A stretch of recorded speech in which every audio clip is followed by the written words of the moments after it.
ನಾಮಸ್ಮರಣೆಯನ್ನು ಮಾಡಿ ಶಿವನ ಹಿನ್ನೆಲೆಯನ್ನು, ಶಿವರಾತ್ರಿಯ ಹಿನ್ನೆಲೆಯನ್ನು ತಿಳಿದುಕೊಳ್ಳೋಣ. ಶಿವನಾಗಿ ಬಂದಾನೋ ಸೋಮೇಶ್ವರ,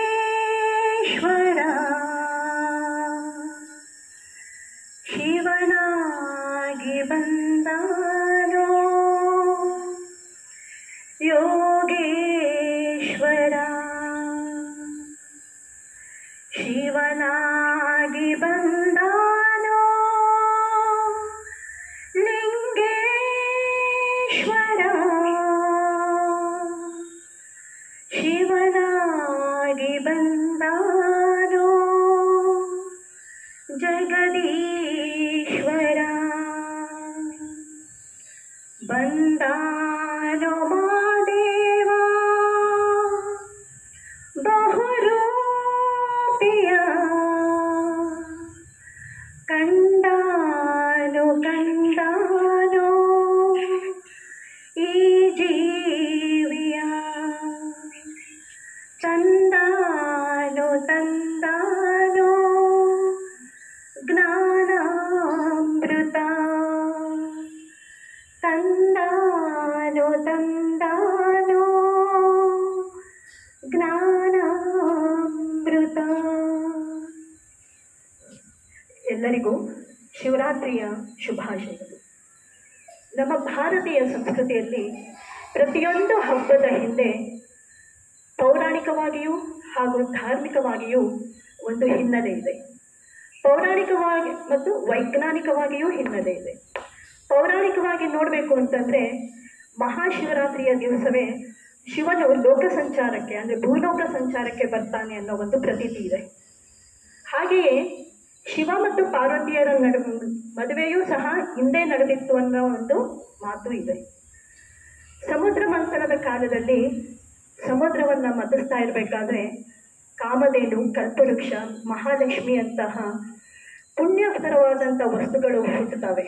ಜೊತೆಗೆ ಕಾರ್ಕೋಟಕ ಅನ್ನುವಂತಹ ಮಹಾವಿಷವು ಅದರಿಂದ ಉದ್ಭವ ಆಗುತ್ತೆ. ಆ ಕಾರ್ಕೋಟಕ ವಿಷ ಏನಾದರೂ ಭೂಮಂಡಲಕ್ಕೆ ಹರಡಿಬಿಟ್ರೆ ಇಡೀ ಭೂಮಂಡಲವೇ ನಾಶ ಆಗುತ್ತೆ ಅಂತಂದು ದೇವತೆಗಳೆಲ್ಲ ಏನು ಮಾಡ್ತಾರೆ, ಶಿವನನ್ನು ಪ್ರಾರ್ಥಿಸ್ತಾರೆ. ಶಿವ ಒಂದು ನಿಮಿಷನೂ ಯೋಚನೆ ಮಾಡದೆ ತನ್ನ ಕಪಾಲದಲ್ಲಿ ಆ ಕಾರ್ಕೋಟಕ ವಿಷವನ್ನು ತುಂಬಿಸ್ಕೊಂಡು ತಾನು ಕುಡಿದು ಬಿಡ್ತಾನೆ. ಆಗ ಪಾರ್ವತಿ ಆ ವಿಷದಿಂದ ಶಿವನಿಗೆ ಏನಾದರೂ ತೊಂದರೆ ಆಗಬಹುದು ಅಂತಂದು ಶಿವನ ಗಂಟಲನ್ನು ಹಿಡಿದು ಬಿಡ್ತಾಳೆ. ಆಗ ವಿಷ ಶಿವನ ಉದರವನ್ನು, ಹೊಟ್ಟೆಯನ್ನು ಸೇರೋದಿಲ್ಲ. ವಿಷ ಶಿವನ ಗಂಟಲಲ್ಲೇ ಉಳಿದು ಶಿವನ ಗಂಟಲು ನೀಲಿಯ ಬಣ್ಣವನ್ನು ತಾಳುತ್ತೆ. ಆಗಿನಿಂದ ಅವನನ್ನು ನೀಲಕಂಠ ಅಂತ ನಾವು ಕರಿತೀವಿ. ಜೊತೆಗೆ ನಮಗೆಲ್ಲ ಗೊತ್ತಿದೆ, ಗಂಗೆಯನ್ನು ಭೂಲೋಕಕ್ಕೆ ತಂದವನು ಭಗೀರಥ. ತನ್ನ ಪೂರ್ವಜರ ಅಂತ್ಯ ಸಂಸ್ಕಾರ ಸ್ವರ್ಗಕ್ಕೆ ಕಳಿಸ್ಬೇಕಾಗಿ ಅವನಿಗೆ ಗಂಗೆಯನ್ನು ತರಿಸಬೇಕಾಗಿರುತ್ತೆ. ಆಗ ಗಂಗೆ ದೇವನದಿಯಾಗಿ ಇರ್ತಾಳೆ. ಆಗ ಭಗೀರಥ ತಪಸ್ಸನ್ನು ಮಾಡಿ ವಿಷ್ಣುವನ್ನು ಒಲಿಸಿ ಗಂಗೆಯನ್ನು ಭೂಲೋಕಕ್ಕೆ ಕಳಿಸ್ಕೊಳ್ಳಿಕ್ಕೆ ಒಪ್ಪಿಸ್ಕೊತಾನೆ. ಗಂಗೆಗೆ ಸಿಟ್ಟು ಬರುತ್ತೆ, ನಾನು ದೇವಲೋಕದಲ್ಲಿ ಇದ್ದೇನೆ, ನನ್ನನ್ನು ಯಾಕೆ ಭೂಲೋಕಕ್ಕೆ ಕರೀತಾ ಇದ್ದಾನೆ ಇವನು ಅಂತಂದು. ಆ ಸಿಟ್ಟಿನಿಂದ ಅವಳು ಏನು ಮಾಡ್ತಾಳೆ, ನಾನು ರಭಸವಾಗಿ ಹರಿತೀನಿ, ಇಡೀ ಭೂಲೋಕವನ್ನೇ ನಾನು ನಾಶ ಮಾಡ್ತೀನಿ ಅಂತಂದು ರಭಸದಿಂದ ಬರ್ತಾ ಇರ್ತಾಳೆ.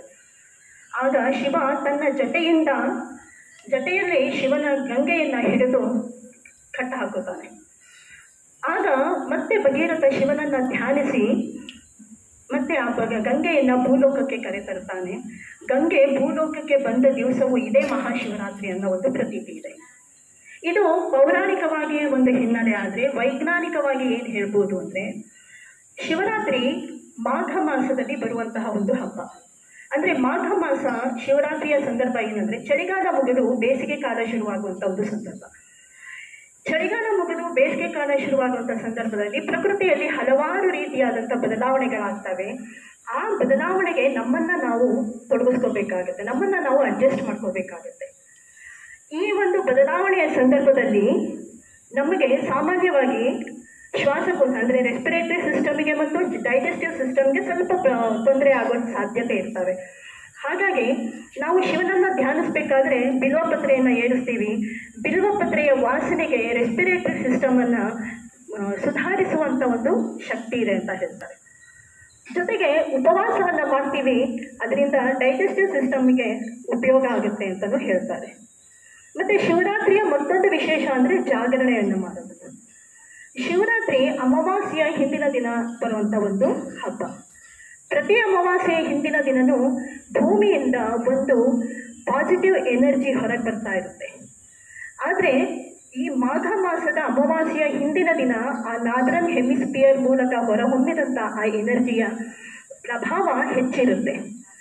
ಆ ಎನರ್ಜಿಯನ್ನು ನಾವು ನಮ್ಮ ಸ್ಪೈನಲ್ ಕಾರ್ಡ್ ಮೂಲಕ ನಾವು ತಗೊಂಡಾಗ ನಮಗೆ ದೈಹಿಕವಾಗಿ ಮಾನಸಿಕವಾಗಿ ಎಲ್ಲ ರೀತಿಯ ಉಪಯೋಗ ಆಗುತ್ತೆ ಅಂತಂದು ನಾವು ಜಾಗರಣೆಯನ್ನು ಮಾಡ್ತೀವಿ.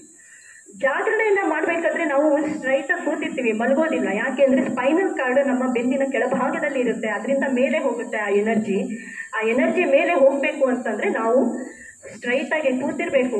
ಅದಕ್ಕೋಸ್ಕರ ಜಾಗರಣೆಯನ್ನು ಮಾಡಬೇಕು ಅನ್ನೋದು ಇದು ವೈಜ್ಞಾನಿಕವಾಗಿ ಇರುವಂತಹ ಶಿವರಾತ್ರಿಯ ಹಿನ್ನೆಲೆ. ಸೊ ನಮ್ಮ ಭಾರತೀಯ ಹಬ್ಬಗಳಲ್ಲಿ ಪ್ರತಿಯೊಂದು ಹಬ್ಬಕ್ಕೂ ಅದರೇ ಆದಂಥ ಧಾರ್ಮಿಕ, ಪೌರಾಣಿಕ ಮತ್ತು ವೈಜ್ಞಾನಿಕ ಹಿನ್ನೆಲೆ ಇದೆ. ಈ ಹಿನ್ನೆಲೆಯನ್ನು ಅರಿತುಕೊಂಡು ಪ್ರತಿಯೊಂದು ಹಬ್ಬವನ್ನು ನಾವು ಶ್ರದ್ಧೆ ಭಕ್ತಿಯಿಂದ ಆಚರಿಸಿ ನಮ್ಮ ಜೀವನವನ್ನು ಪಾವನಗೊಳಿಸ್ಕೊಳ್ಳೋಣ ಅಂತ ಹೇಳ್ತೀವಿ. ಶಿವನಿಗೆ ಭಜನೆ ಅಂದರೆ ತುಂಬ ಇಷ್ಟ. ಅದಕ್ಕೆ ಈಗ ಒಂದೆರಡು ಭಜನೆಯನ್ನು ನಾನು ನಿಮಗೆ ಹೇಳ್ಕೊಡ್ತೀನಿ. ಎಲ್ಲರೂ ನನ್ನ ನಂತರ ನೀವು ಸಹ ಹೇಳಬೇಕು. All of you sit straightly, close your hands, close your eyes, join your hands.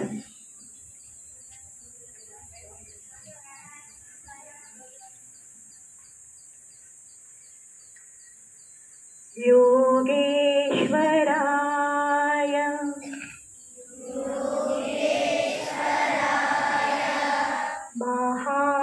ಮಹಾದೇವಾಯ ತ್ರಯಂಬಕಾಯ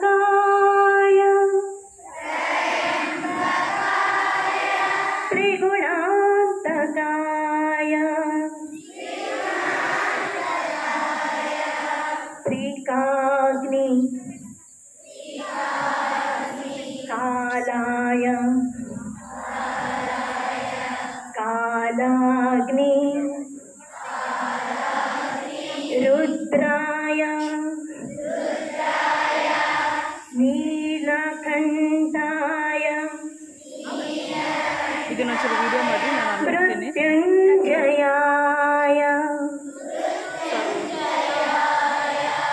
ಸರ್ವೇಶ್ವರಾಯ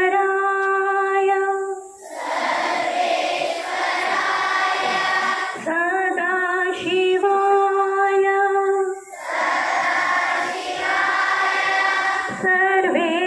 ಸರ್ವೇಶ್ವರಾಯ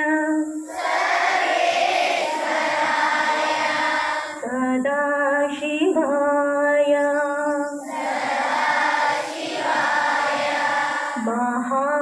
ಮಹಾದೇವಾಯ ನಮಃ.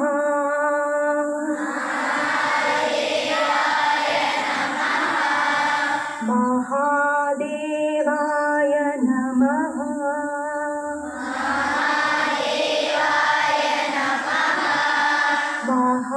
ಮಹಾದೇವಾಯ ನಮಃ.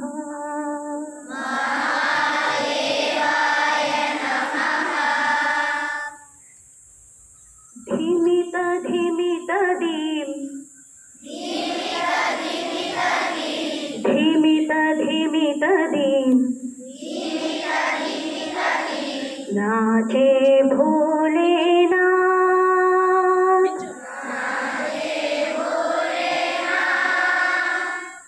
धीमित धीमित दीम, धीमित धीमित दीम,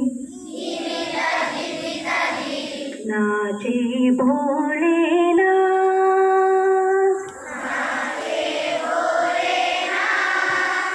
नाचे भोलेनाथ,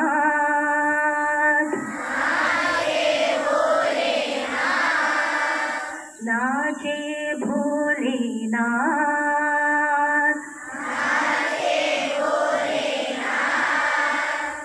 नाचे भोलेनाथ,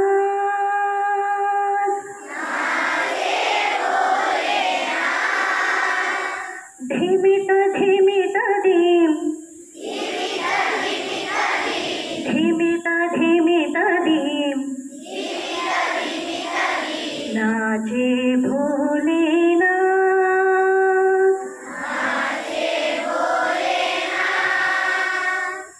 मृदंग बोले शिव शिव शिव ओम, मृदंग बोले शिव शिव शिव ओम, धमरू बोले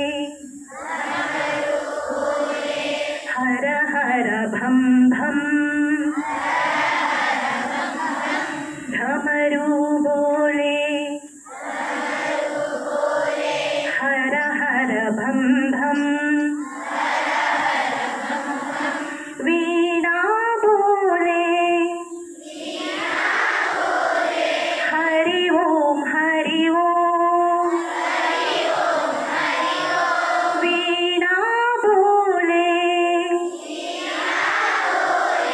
हरि ओम हरि ओम,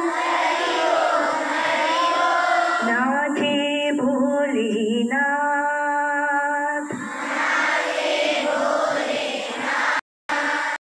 नाचे भोलेनाथ,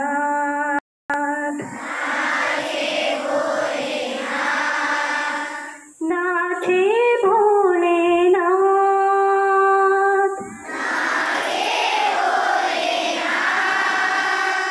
धीमित धीमित धीम, धीमित धीमित धीम,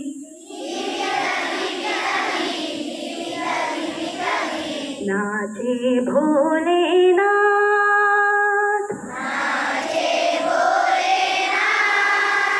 धीमित धीमित धीम, धीमित धीमित धीम,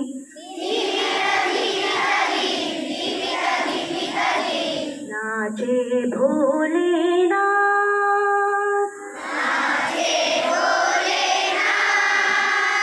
मृदंग बोले शिव शिव शिव ओम, डमरू बोले हर हर भम भम,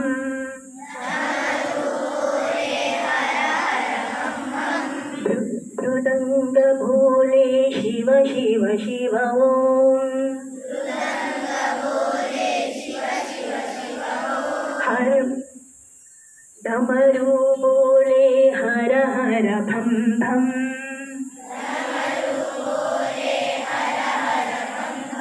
वीणा बोले हरि ओम हरि ओम, वीणा बोले हरि ओम हरि ओम, नाचे भोलेनाथ,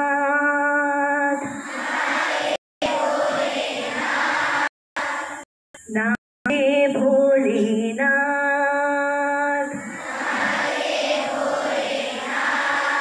नाचे भोलेनाथ,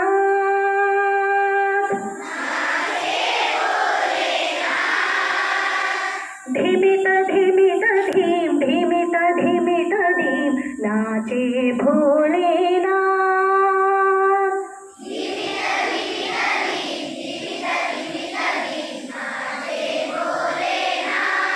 धीमित धीमित धीम, धीमित धीमित धीम, नाचे भोलेनाथ,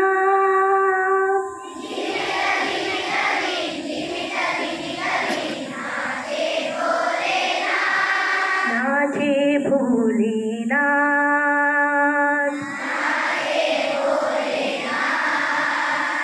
नाचे भोलेनाथ,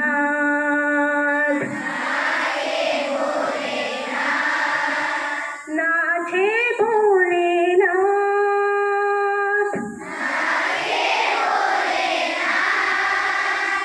धीमित धीमित धीम, धीमित धीमित धीम, नाचे भोलेनाथ।